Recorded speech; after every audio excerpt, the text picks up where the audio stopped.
Welcome back to Algo Stock Investigations, where we take on the toughest cases with the sharpest minds.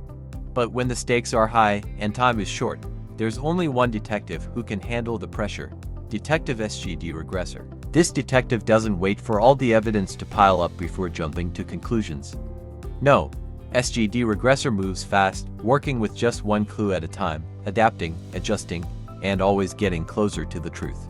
When data is big and time is short, he's the one you want on the case. He shines when others hesitate, piecing together clues bit by bit, never waiting for the full picture before making a move. Detective SGDRegressor is predicting how long people might live based on their years in school. The informant, a character named Schooling who provided for crucial clues. Step 1. Start with a random guess. At first, SGDRegressor has no idea what the connection between schooling and life expectancy is, so he starts by guessing randomly. Say, W0 equals 47 and W1 equals 1.25. Step 2.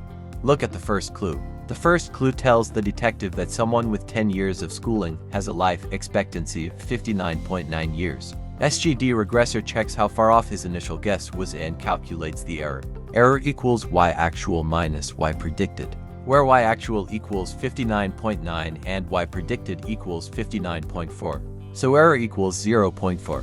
Step 3. Gradient descent. Adjusting the guess. Now, SGDRegressor needs to figure out how much to change his weights W0 and W1 to reduce the error. He uses gradient descent, a method that helps him adjust the weights in the direction that reduces the error.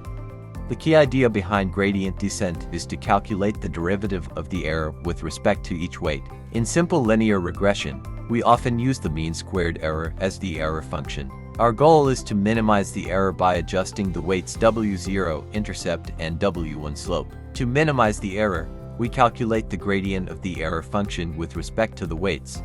The gradient tells us the slope of the error function, i.e., how the error changes if we slightly adjust W0 and W1.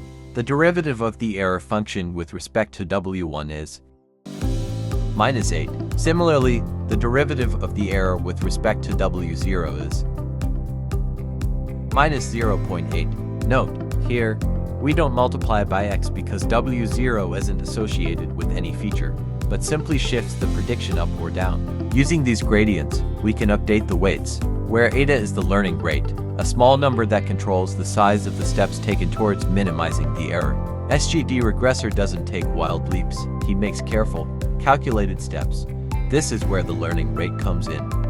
It's like the speed at which the detective moves. Too fast, and he might overshoot the solution.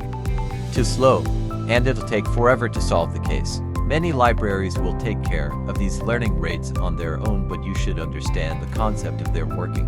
SGDRegressor moves onto the second clue, makes a new guess, and repeats the process. With each new clue, his guess becomes more accurate. After going through all 4 clues, SGDRegressor is much closer to solving the case. And just like that, another case closed by Detective SGDRegressor. Thanks for sticking with us through the twists and turns of this investigation. Until next time, keep investigating.